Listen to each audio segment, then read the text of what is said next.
Today's a new day, but there is no sunshine. Nothing but clouds, and it's dark in my heart, and it feels. Good morning, guys. Alright, so today is August 19th. So today is Genesis 5. We're going to go over Genesis 5 here. And Genesis 5 is the descendants of Adam. And so it's going to be he begot he, and he begot he, and he had a wife who begot he, and then he begot she, and she had a husband who they begot he, and it goes crazy, and it also tells how long they lived, which back in the day they lived a long time. But yeah, we're gonna go through this, and to recap, Genesis 1, 2, 3, 4.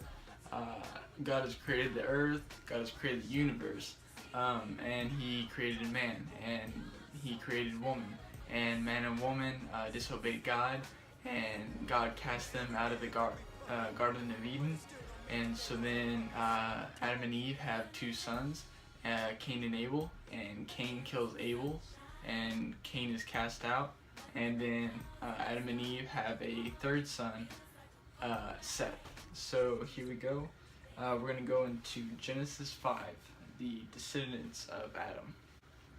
This is the book of the generations of Adam. In the day that God created man, in the likeness of God made he him.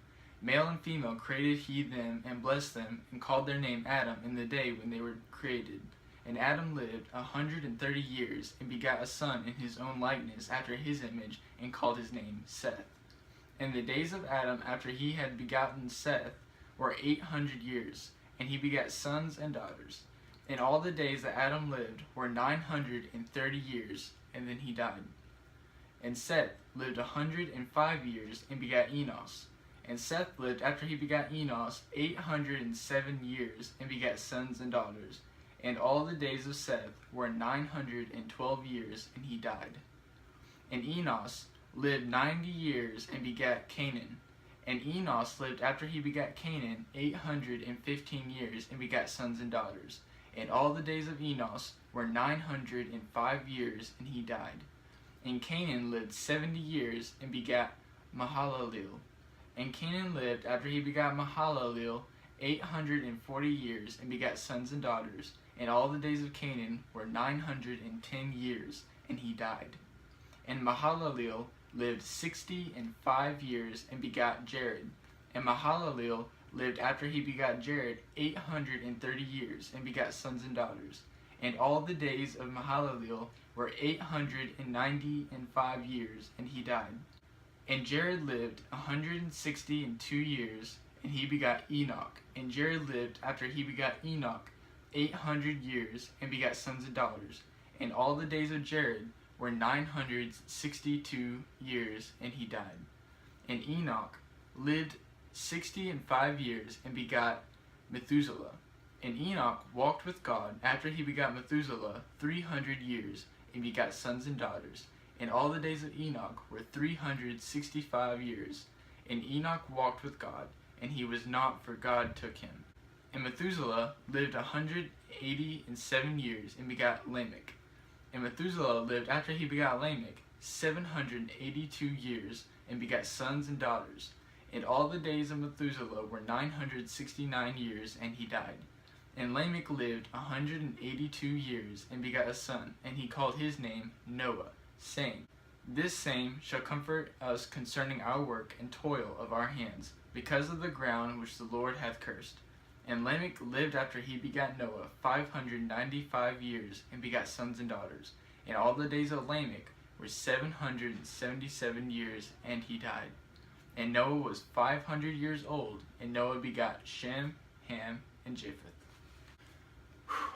Alright, so that was Genesis 5, and what it was just showing how Adam had a son, who had a son, who had a son, who had a son, who had a son, who had a son, who had Noah. And now we're about to get into the story of Noah's Ark. Already we're going through pretty fast. We're tomorrow, Genesis 6, and it's the weekend. Real quick, I want to go over just something real quick. There was a part in Genesis 5, verse 24 and on. It talks about how Enoch, he walked with God, and he was not, for God took him. And then it says, and he lived 365 years. So what happened with that? I looked into it, and in my Bible, it shows chapter 5, verse 24, and it has 2 scriptures underneath it for reference. And it actually takes me to 2 Kings 2:11. And 2 Kings 2:11 says, "And it came to pass, as they still went on and talked, that behold, there appeared a chariot of fire and horses of fire, and parted them both asunder, and Elijah went up by a whirlwind into heaven." So it got me thinking. I was like, alright, so that means that Enoch was sort of like Elijah and didn't die, and just God took him.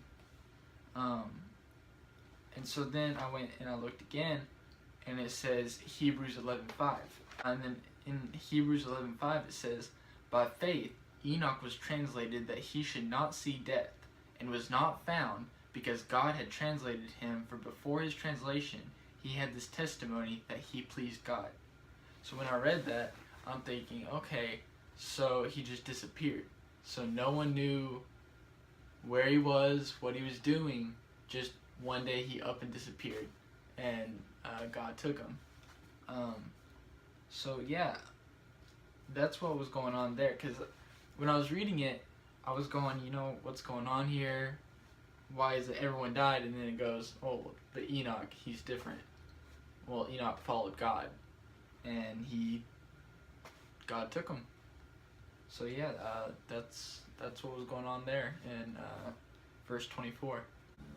Now we're going to talk about Noah and how his life was, and we're actually afterwards, after the ark.